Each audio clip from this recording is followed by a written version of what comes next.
I am going to introduce you to a painting that occupied me for quite some time yesterday, and you'll see why, I think. Morning, Steph. Morning, Steph. So, okay. Now, let's start. Sorry. Whilst I was away, I obviously, was doing some stuff on Instagram, and people sent through. So Andrew, thank you, sent through an image that maybe I could talk about, and I will talk about that next week. And Lillian Milgram, if you remember her, the author of L'Origine, sent me an image saying, "What on earth is going on here?" So I thought, okay, well, that's fine. I can do all these in one Elevenses. And then I started to look into the image that Lillian sent. And it's a little bit more complicated than I first imagined. So we're going to look at that image today. And that's this image. Lillian Milgram, what have you got us into? So this is an image called El Pecado, the Sin, and it's by a Spanish artist that dates to somewhere between 1913 and 1915. It's by a Spanish artist called Julio Romero de Torres, and he died in 1930 at the age of 55, so didn't have a hugely long life, but was really, really celebrated in Spain at the time. His funeral was massive. People lined the streets. He was really beloved. Kind of subsequently, there are two thoughts or two camps who feel about him slightly differently. Sort of one camp feels that he's incredibly kitsch and quite obvious, and he paints women in the nude rather too often, and so is objectifying women and so on. The other camp, which was certainly the case in the 1930s, he was far more celebrated, and this other camp kind of felt like he was really a maestro of symbolism. So he was an artist that was very much known for his symbolism, very much known for working with Spanish themes, Spanish folklore, and this kind of comes across, I think, in this painting. It is kind of really undeniably Spanish in tone, in sort of in texture, in feeling, and it is, as I say, quite a complex image. So it's called The Sin. And what can we see? So we can see a rather lovely looking woman who is lying facing away from us, nude on a bed, and behind her are four women, so older women, all dressed in black, maybe mourning, the sort of Spanish mourning garb, and then beyond that, in the background, there is a church. So this is actually the Church of St. Hippolyta, and in the very, very background, you can see there's some kind of a building, and this is in fact the palace of Almodóvar Palace, both of which are in Córdoba. Almodóvar Palace is just outside of Córdoba, and Córdoba was where the artist was from. And so he was born there, he lived there, he studied in Madrid, so he kind of lived between there and Madrid. So that's probably why those two buildings are included, right? Fine, so far so normal, apart from the fact that, is it really quite normal to have a young lady lying on the bed in front of a sort of open window or doorway? She doesn't seem to be in any kind of bedroom. Is it quite normal that she's surrounded by old women wearing black? No, I would suggest that these things aren't terribly normal. And so this is definitely an indication that maybe this is a painting that is more symbolic or full of symbolism rather than realism. Fine. Now, those of you that are interested in art will probably be looking at this lady and thinking, she looks really familiar. Oh, the way that she's lying on the bed, the backward pose, she's looking into a mirror. I don't know whether you noticed that. Absolutely beautiful body, beautifully painted body, no cellulite. What are we thinking? Obviously, we're thinking about, well, not obviously, but we're thinking about the Rokeby Venus. So definitely 100% the Romero de Torres is riffing off the Rokeby Venus. Riffing off the Rokeby Venus? What kind of an expression is that? Anyway, he's used the Rokeby Venus as inspiration. Rokeby Venus, of course, painted by Velázquez, who was the very famous Spanish court painter to Philip IV of Spain. So this dates to the middle of the 17th century. The discussions around the Rokeby Venus tend to centre on two things. I mean, there's lots of discussions around the Rokeby Venus, but one is the fact that, okay, so she is supposed to be Venus, but there are very few accoutrements. So there's very few symbols of Venus apart from her son Cupid in the corner. And without all those symbols, it's very easy just to see this painting as just a beautiful naked woman on a bed with all of the connotations that go along with that. You know, is she a courtesan? What's she doing there? And so on. And the other discussion that tends to surround the Rokeby Venus is, where is she looking? So she's looking in a mirror. Is she looking at herself? Is she looking at us? Is she looking away? It's very, very hard to tell. And I think this image really continues that conversation. So I said it's quite complicated, or to unpick the meaning is quite complicated. So she is looking in the mirror. So should we call her Venus? Why not? We don't know her name otherwise. So she is looking in the mirror. But actually here she's looking in the mirror and she's looking at us, and you can see more that she's looking at us. I hope you can see that. It's a sort of fairly small image. That she's looking at us with a smile, or is it a smile? It's a bit of a wry smile. It's, again, there's kind of ambiguity surrounding this image. If we go back to the main image, so this lady that is holding the mirror, in fact, I'm just going to show you a bit more up close, a little bit more.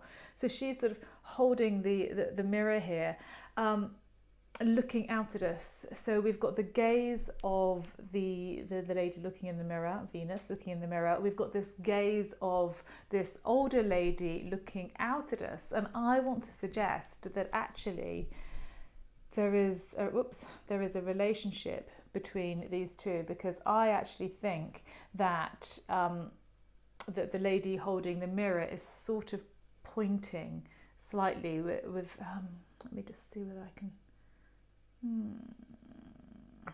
can't see it so well. I'm wondering whether, no, yeah, okay, so here, so she's sort of slightly pointing down at the figure on the bed, and so I'm actually thinking that there is a relationship between these two women, not that this older woman is the younger woman's mother or grandmother, but in fact that this older woman is in fact the same person. So she's kind of the younger woman as an older woman. So there's an idea then already that is growing that, okay, you know, you're beautiful and you're desirable, but all this is temporary, and one day you will look like me. You won't look like you know, like you currently do. Time moves on. Okay, so there's that idea, and that theme is sort of developed. I'm going to ignore these two old women either side of Venus Senior, if we can call her that, for the moment, and come on to this lady on the left-hand side who is holding something out. And what's she holding out? She's holding out an apple. And in fact, it's a golden apple. So, okay, so we've got Venus, we've got an apple. So you could say, okay, so the apple, is this a reference to Eve as well? The apple of temptation. Yes, that's possible, but I think more likely, given this reference to Velázquez and to the Rokeby Venus, I think it's more likely that this apple is a reference to the golden apple of discord. We have seen the golden apple of discord as well. So all these weeks of Elevenses are all coming into play now if you've been joining. Do you remember this? So this painting by Rubens, this is 17th century again, 1635. And this very briefly is the story of the Judgment of Paris, where Paris is charged with awarding the golden apple of discord to the fairest of the goddesses, and in contention are Athena and Hera and Venus. He eventually is basically bribed by Venus, who says, well, if you give me the apple, I'll give you the most beautiful woman in the world. And he's like, yes, definitely the most beautiful woman in the world, that's for me, and awards Venus the apple. And what happens next is that basically Venus engineers that Paris and Helen of Troy get together, the problem being that Helen of Troy is already married to the king of Sparta, and so she elopes with Paris, and this kicks off the Trojan War, which is a very, very big war, and goes on for 10 years. So this is what happens basically when you follow Venus, or when you adhere to sort of the will of Venus. So, okay, don't follow Venus and you might be all right. And you could think that would be the moral of this image, especially because you're looking at these. If you're looking at these women in the background here, the two either side of Venus Senior, calling her, who are sort of, I don't know, gossiping. Really, they're older women, and in any sort of very scant explanations of this painting that I've read, so I've kind of inferred a lot of this. So this is my interpretation, shall we say, of this work. But in everything that I've read about this, which isn't very much, these women are said to be discussing. They're said to be discussing the sins of the woman on the bed, and and her honour and her moral code. So that would suggest, wouldn't it, that they're saying, well, if she hadn't have, if you don't follow the path of Venus, if you don't take the apple, then everything is going to be all right, and this is the path that you should follow. Fine. Apart from the fact that someone has pointed out that, in fact, it gets a little bit more complicated. See, thank you, Lillian Milgram. This is an interesting painting, to say the least, because the Church of Hippolyta, I said that the artist, what's his name? Julio Romero de Torres, he's a great symbolist. So he has very prominently included this Church of Hippolyta, which is right there on the left-hand side of the painting. Anyone know the Greek tragedy? Given that he is a great symbolist, it's quite possible that he is actually referring also to another story in which Venus features, and that is the horribly tragic story of Phaedra. Do you know this one? Buckle up, get ready. So the story of Phaedra is a horrible story. I'm going to bring this up. This is again by Rubens. This is earlier than the Judgment of Paris. This is 1611, and this is the death of Hippolytus, which is what happens at the end of the story of Phaedra. So basically, bear with me. So basically, Hippolytus is the son, the illegitimate son of Hippolyta and of Theseus.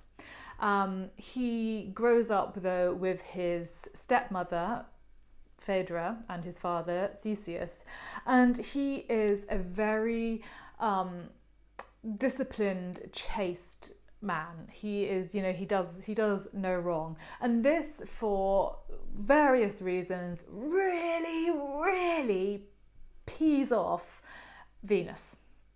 She is like, I want you to fall in love and do this and the other. He's like, no, I'm chaste. I'm not interested in love. I'm not interested in the physical aspects of anything. No, go away.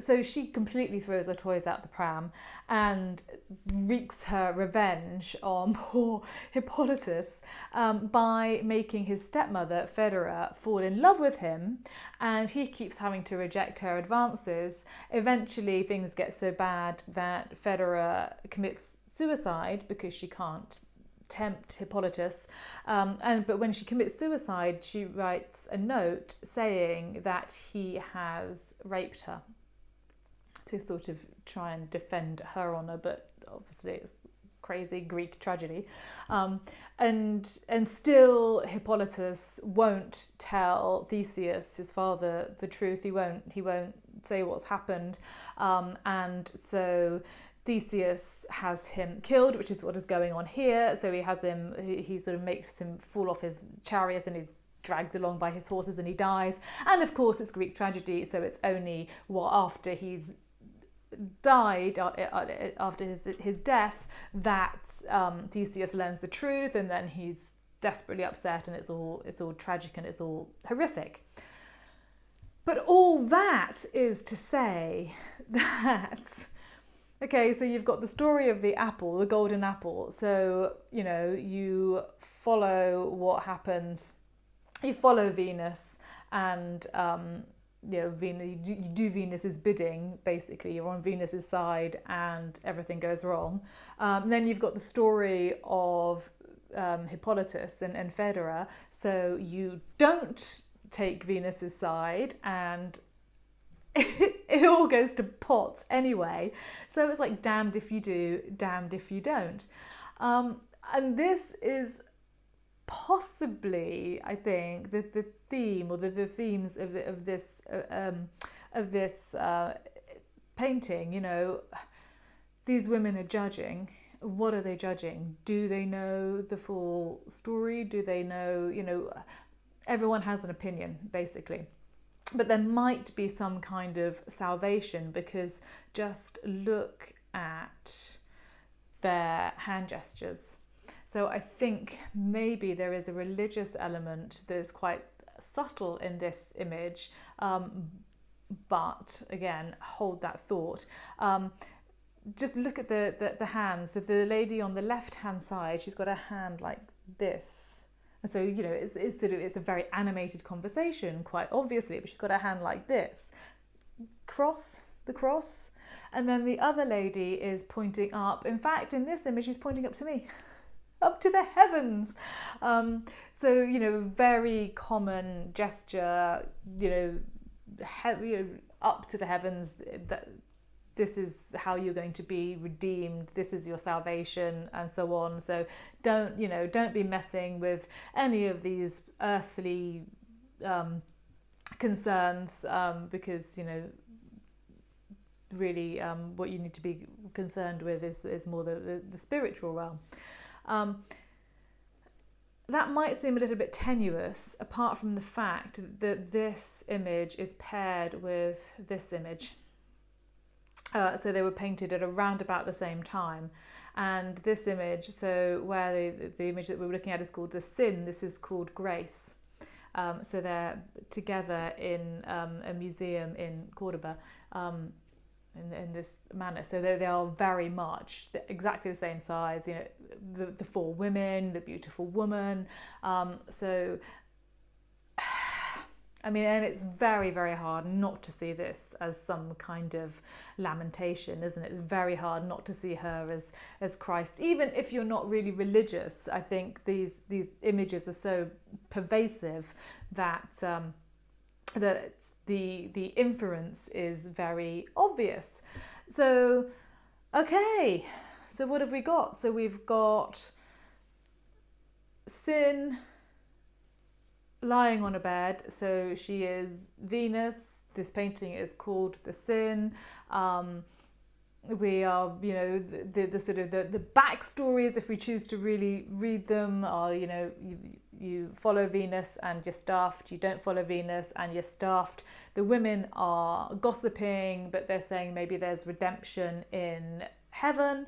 And then it's paired with this image, redemption. But then who is being redeemed? Because is she being redeemed? But she's in the position of Christ. So I think that actually, again, it's twisting all sorts of things all together. So she is being sort of redeemed by the fact that it's like, well, is she a naughty girl? Is she a courtesan? Does it really matter? Because actually we're just as bad because we are looking at her.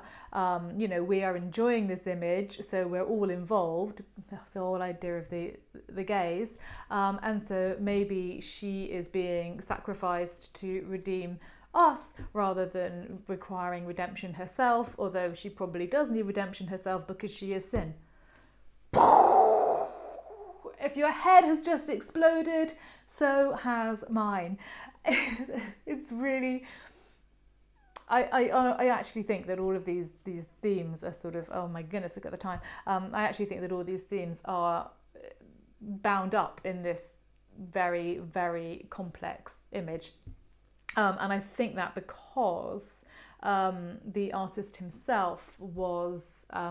he was really controversial, so he always had scandal following him. He had many affairs. The most famous affair that he had was with his 16-year-old model, not the model of this painting, but a different model. And so, of course, that was extremely controversial. And so I think that probably he's trying to work himself out in his art, maybe, which is a very dangerous thing to say because obviously I don't know him and will never know him. He died in 1930 of liver disease, so maybe he enjoyed a tipple as well. I don't know. Who knows? Anyway, I'm back. I'm going to put comments on and take images off. That's... If you're not confused, then I think you probably should be, because who knows? Who knows what the real meaning of it is? But I think that I think you can read all sorts of things, and I think definitely there is a reference to the golden apple, to the Venus, quite likely to Hippolytus. Confused.com, I know. Need a flowchart. I don't even know if a flowchart would help, because I think the thing with this image is that actually you can almost take from it what you want to, but then I feel like as soon as you take something from it, or you think that you've kind of sorted it out, there's something that just undermines what you think. And I think maybe that's the point. The best art asks the biggest questions. And I think, I think it's always saying, what is right and what is wrong. And there's always different opinions. And yeah. Was the lady on the left holding something out? Yes, she was holding out the golden apple. The golden apple of discord. Oh, thank you, Donna. I'm really glad you joined. So basically now, actually, all of you that have watched that and tried to unpick that, I mean, can you imagine me yesterday? Again, thank you very much, Lillian Milgram. But I think, your days are going to be really simple compared to that. Maybe. I don't know. Anyway, next week we're going to be doing an exorcism, and thanks, Elisa. And we've also got a floating Jesus, but I don't know whether I can actually find the image. That was Adriana that sent that in. That's great. And that's what I love about art. There's always different ways to view it. Yeah, exactly. Keep your eye open for other things on Instagram, and I'm also going to put up some new dates for some Zoom tours, all sorts going on. So thank you for joining me. I'm sorry if I've actually blown your minds, and I will see you next week with something maybe a little bit easier to unpick. Bye.